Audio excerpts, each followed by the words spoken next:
So we'd like to welcome our next guest, Mr. Joseph Giblin, Economic Unit Chief of US Embassy, Dhaka.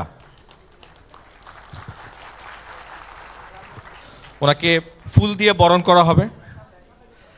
Joseph, I'd like to give you something before you start your speech with our own tradition and custom.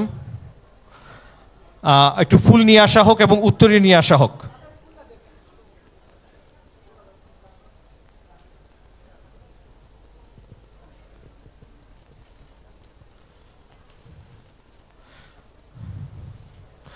ফুল দিয়ে শুভেচ্ছা জানানো হচ্ছে। এবার উত্তরীয় পরে সম্মাননা জানানো হবে, and that's our tradition and custom.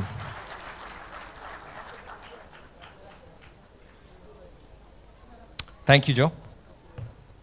I've given a lot of speeches to entrepreneurs here in Bangladesh, but by far this is the biggest group I have seen yet.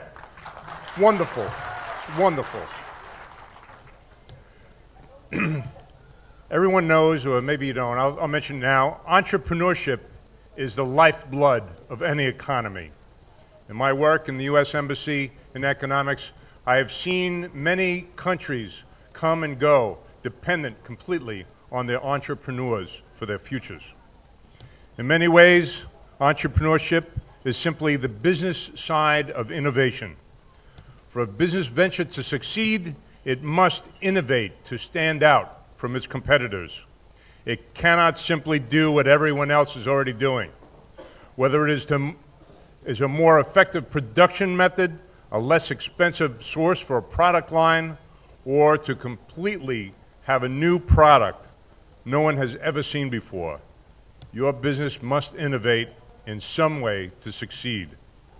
When I was growing up in the United States, in New York, we had a saying, if you invent a better mousetrap, the world will beat a path to your door. Anyone who comes up with a new concept that helps everyone also has the beneficial result of personal recognition and prosperity. Entrepreneurship at the individual level leads to prosperity for the nation. When innovation leads to personal prosperity, this incentive jumpstarts prosperity nationwide. Innovators go to work to make the world a better place, secure in the fact that their successes will be rewarded. Entrepreneurship, however, is far from a safe, comfortable path. The risks, both financial and personal, are substantial. To boldly develop new ideas, that takes ambition and courage.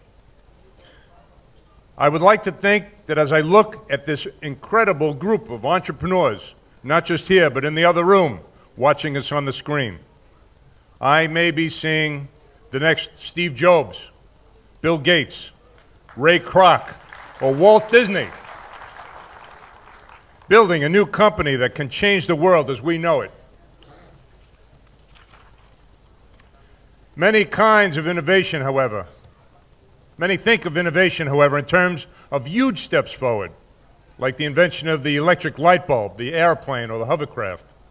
However, there are infinite ways to innovate in this world, including in the clothes we wear, the food that we eat, and the houses in which we live.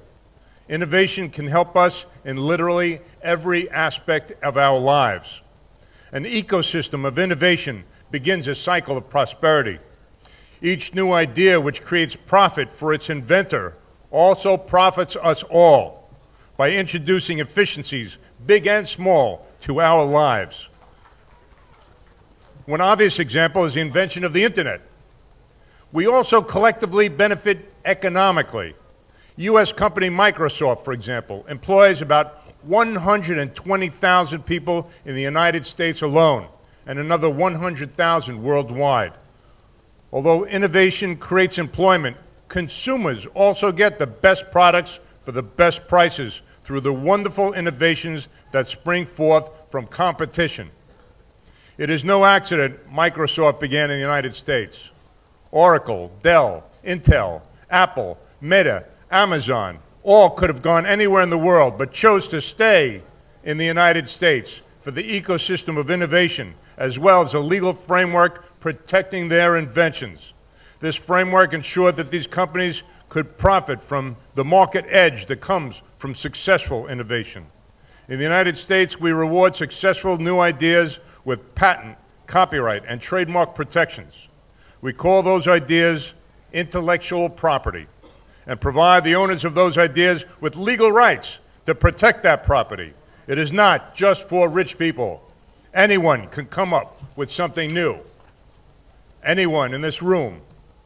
A few years ago, the U.S. Patent and Trademark Office published a study that concluded that intellectual property-intensive industries supported 62.5 million U.S. jobs, about 44% of jobs in the United States.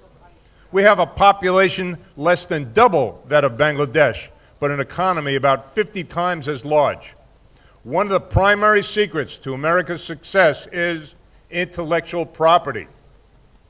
The U.S. Embassy can help the entrepreneurs in this room and throughout Bangladesh by linking you with global partners, markets, and opportunities. We work to strengthen our bilateral engagement with Bangladesh through investment and training that supports local innovation and leadership.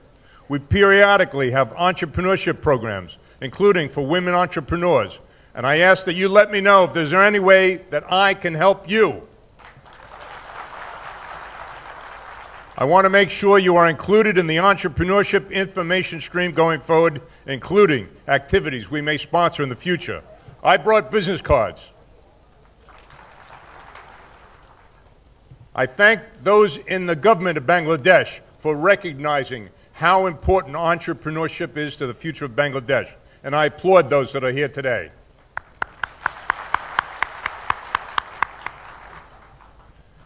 The International Trade, Investment, and Technology Wing of Bangladesh's Ministry of Foreign Affairs has a considerable amount of space dedicated to showcasing local innovative products, including a jute bicycle. Who knew? The reason they do this is because they recognize, like those here in the room today, the importance of innovation here in Bangladesh. While still in its infancy, I can say with confidence that Bangladesh's vision of the future requires the full development of its intellectual property to realize that full potential.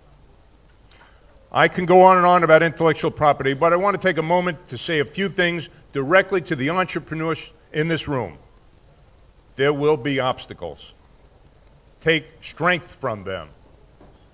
Life is our greatest teacher. Learn from your mistakes and carry on. Please don't give up. Continue to find ways to create and achieve. Be confident because ideas are powerful and you have ideas.